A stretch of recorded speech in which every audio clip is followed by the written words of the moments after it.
tutorial, we're going to look at a different type of loop, the while loop. So far, we've come across one type of loop, a count-controlled for loop.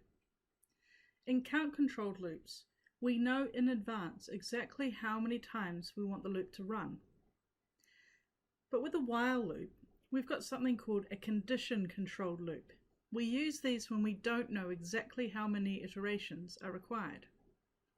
So here I've got two variables, and let's assign some values. X is 78, Y is a much bigger number.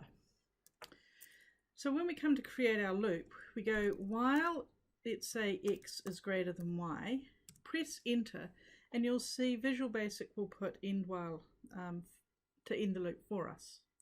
I just put an equals sign up there.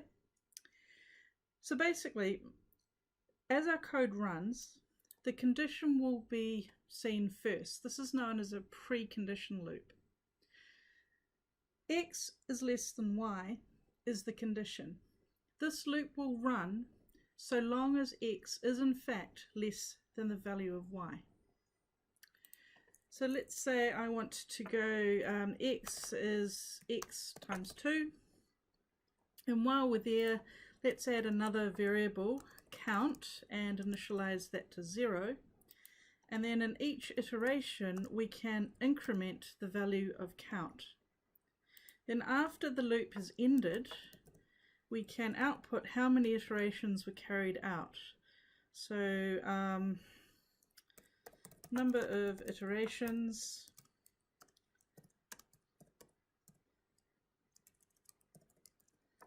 and output the value of count. So as long as X remains less than Y, these two lines, updating the value of X and incrementing the value of count, will actually repeat themselves. So let's run it and see. So that has given us 12 iterations. If we close this, and let's say we'll change the value of X from 78 to 7, run it, and now the number of iterations should be higher. We've gone from 12 to 16 iterations. If we do one more look at this, let's say we'll change the value of Y to 2. Now, as I said before, the while loop is a precondition loop.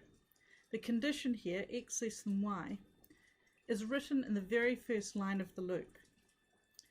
If we've got a situation like we have here, X is 7 and Y is 2, we've got the situation where X is not actually less than Y by the time the loop runs. Therefore, in this situation with a precondition loop, the two lines inside the loop here will never ever run.